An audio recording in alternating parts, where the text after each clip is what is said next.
Resumo da semana. Ao longo desta semana, a primeira semana do mês da mulher e a semana do Dia Internacional da Mulher, o plenário da Câmara dos Deputados aprovou vários projetos para combater a violência contra a mulher e também de promoção da saúde feminina. E para falar sobre esses temas e outras questões também, mais uma vez a gente recebe a jornalista Ana Raquel Macedo, editora-chefe da Rádio Câmara. Oi, Ana, tudo bem? Tudo bom, Márcio Aquilissardi, como vai?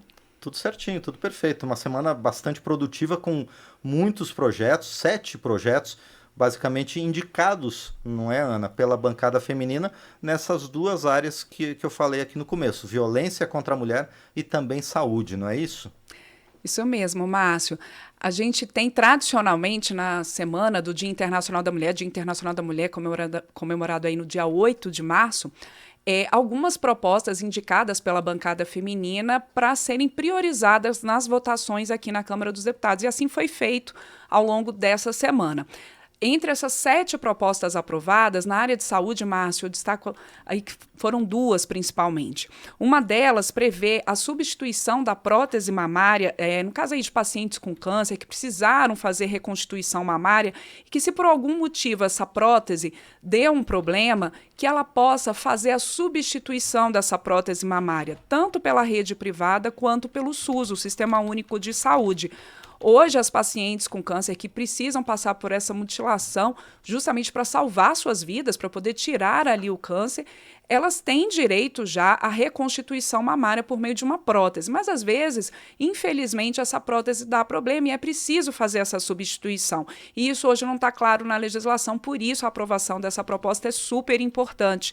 Pelo projeto aprovado também há ali a previsão de atendimento psicológico, atendimento multidisciplinar pelas equipes de saúde, como eu disse, tanto na rede privada quanto na rede pública. E no caso do SUS, a previsão de que haja o atendimento para essa substituição da prótese mamária com problema em até 30 dias. Esse projeto ele já tinha passado também por uma avaliação dos senadores, voltou à avaliação da Câmara e agora pode ir à sanção presidencial. Outra proposta, Márcio, que pode ir à sanção presidencial, que agora já tem condições de ir à sanção presidencial e que foi aprovada pelos deputados nessa semana, deputados e deputadas por indicação da bancada feminina, é um projeto que estabelece campanhas nacionais de prevenção à exposição excessiva ao sol.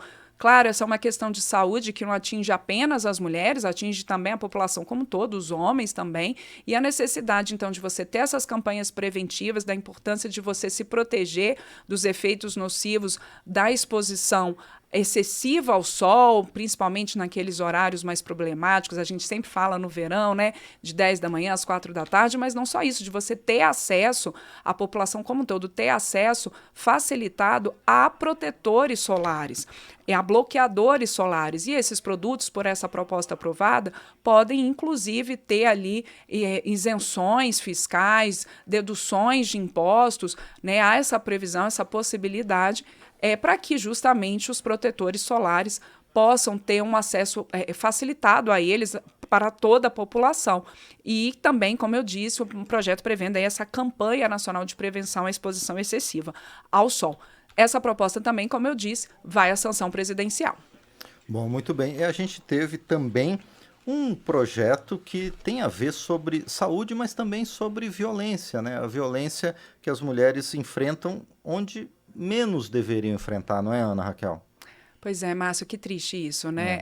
A gente observou, infelizmente, nos últimos meses, nos últimos tempos, denúncias gravíssimas de abuso sexual, de estupro de mulheres que estão ali passando por algum procedimento de saúde que exige a sedação. Essa mulher não tem condições de, claro, de nenhum tipo de defesa, elas estão totalmente vulneráveis nesses procedimentos porque estão sedadas e, com isso, passando ali, infelizmente, por esses crimes bárbaros, tanto de abuso sexual quanto também estupro. Então, essa proposta ela vem dar uma resposta nesse sentido para que a paciente que vá passar por esses procedimentos que exijam sedação, que ela possa indicar um acompanhante, seja no procedimento cirúrgico, seja num exame. Hoje, a gente já tem a previsão de que as mulheres elas podem ter acompanhantes no trabalho de parto, no parto e no pós-parto. E isso estende, então, para outros serviços, outros procedimentos de saúde. Essa proposta proposta estende nesse sentido. Mas, claro, Márcio, houve uma discussão no plenário sobre, e até da bancada da saúde, bancada de médicos, falando sim da importância de você indicar esse acompanhante, de você ter essa prevenção, esse cuidado com essa mulher que está sedada, mas que isso não acabe gerando também um risco à saúde, à própria saúde dessa mulher. Então, se houver uma justificativa ali da equipe médica de que há um risco de ter acompanhante durante um procedimento de saúde, uma cirurgia, por exemplo, que, enfim, que possa, então, a equipe de saúde, de maneira justificada, falar que não há esse acompanhante, mas a paciente, ainda assim, ela pode indicar um acompanhante, nesse caso, que seja da área de saúde. Não precisa ser necessariamente médico, mas ela pode, nesses casos, indicar um profissional de saúde para acompanhar o procedimento.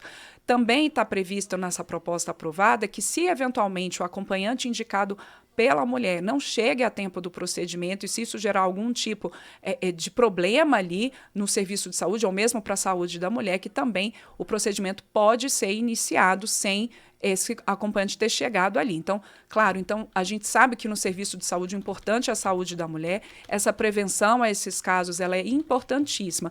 Então, é um avanço nesse sentido. Esse projeto ainda precisa ser aprovado pelo Senado.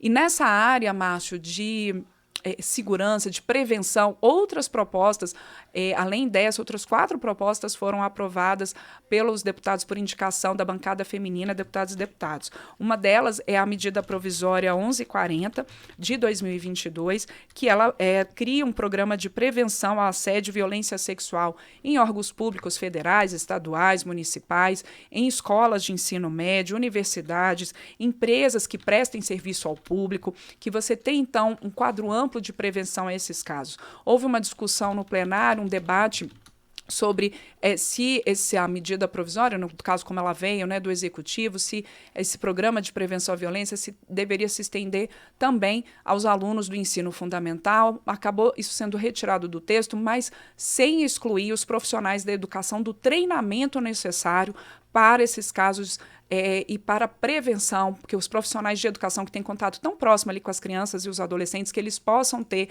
esse treinamento dentro dessa campanha de prevenção e possam identificar eventuais casos de abuso, de violência doméstica, familiar, entre esses alunos que são atendidos, tanto rede pública quanto privada.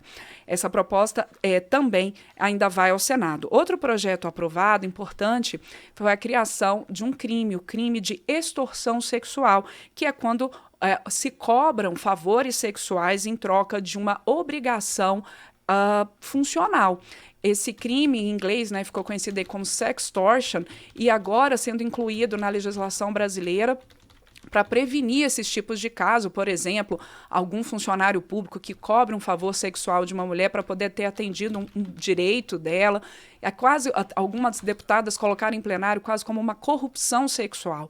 Esse projeto, ele prevê pena de 2 a 6 anos, e se o ato sexual tiver sido executado de fato, tiver sido cometido de fato, a pena aumenta para 6 a 10 anos. O crime de extorsão sexual também ainda vai ao Senado. Outro projeto aprovado dentro dessa gama de propostas elencadas pela bancada feminina para serem priorizadas nessa semana do Dia Internacional da Mulher foi um projeto que prevê o pagamento de uma pensão a filhos ou dependentes menores de 18 anos de mulheres vítimas de feminicídio, que caso essa família ela seja de baixa renda, né, que a renda familiar seja de menos de 1/4 do salário mínimo, quer dizer, 25% do salário mínimo, em torno de 300 e poucos reais, R$330, que haja a possibilidade, então, do pagamento de uma pensão no valor de um salário mínimo, ou seja, hoje de R$1.320, então, a essas crianças e a esses adolescentes cuja mãe ou a pessoa que cuidava deles tenha sido vítima de um feminicídio. É muito triste, é uma situação muito complicada. A gente, ao longo dessa semana do Dia Internacional da Mulher, tem acompanhado vários dados e, tristemente, vendo o aumento dos casos de feminicídio no país. E aí essa proposta vem nesse sentido, ela que também ainda tem que passar pelo Senado, para que você dê um suporte a essas crianças e esses adolescentes que perderam as mães, vítimas desse crime tão bárbaro.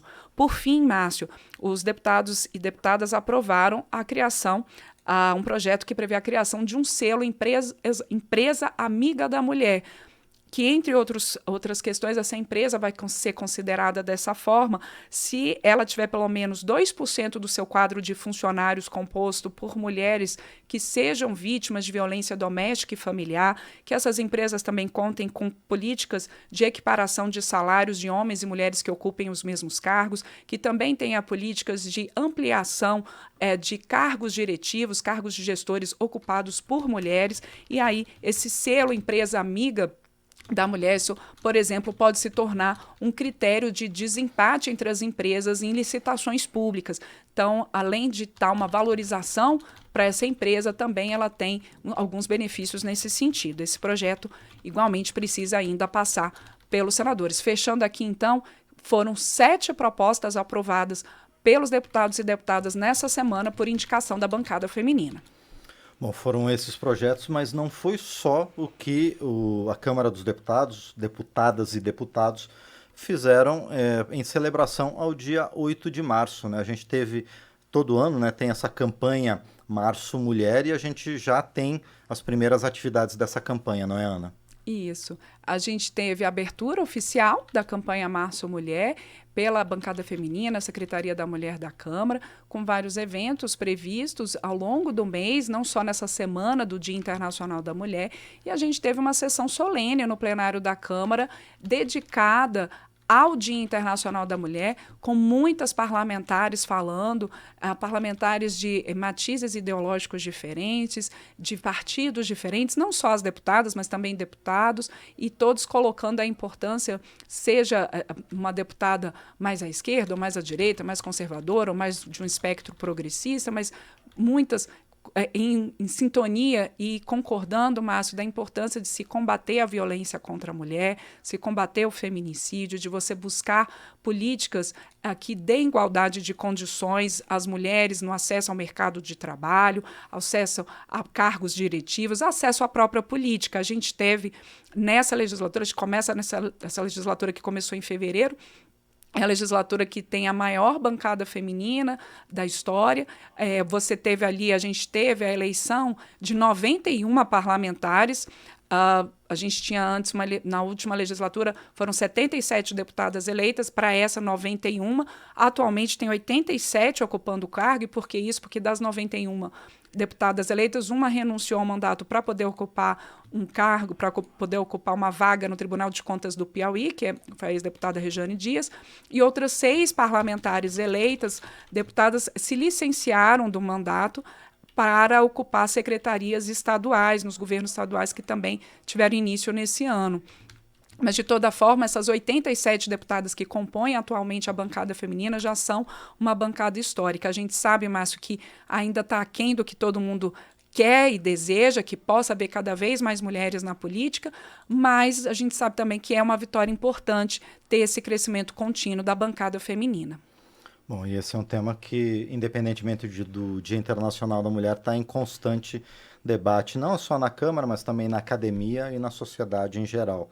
E esperamos que o avanço seja constante, não é, Ana? Isso mesmo, Márcio. Lembrando que não só é importante ter a presença das mulheres aqui para que isso incentive cada vez mais mulheres a atuar na política, mas também a presença das mulheres aqui, desde a redemocratização, das mulheres ao longo da história, ocupando cargos e ocupando vagas de deputados, mesmo sendo eleitas para a Câmara dos Deputados, essas mulheres permitiram o avanço na legislação de muitas pautas, Márcio. Por exemplo, só lembrando algumas que são emblemáticas, a Lei Maria da Penha, a Lei de Combate ao Feminicídio, mais recursos para as deputadas em campanhas eleitorais, também atualizações no Código Civil, por exemplo, para que não seja necessária a autorização do cônjuge ou do companheiro para a mulher fazer uma laqueadura. Quer dizer, foram várias leis aprovadas nos últimos anos que tiveram e que são importantes para o direito das mulheres e que tiveram uma luta aqui constante da bancada feminina na casa.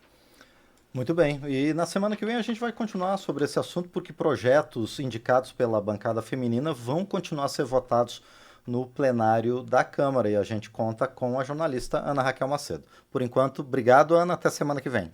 Obrigada, Márcio. Obrigada também para quem acompanha a gente aqui no Resumo da Semana ao vivo, em podcast, também pela Rede Legislativa de Rádio e pelas nossas rádios parceiras em todo o país, como a Rádio Estação Guarapari, de Guarapari, no Espírito Santo.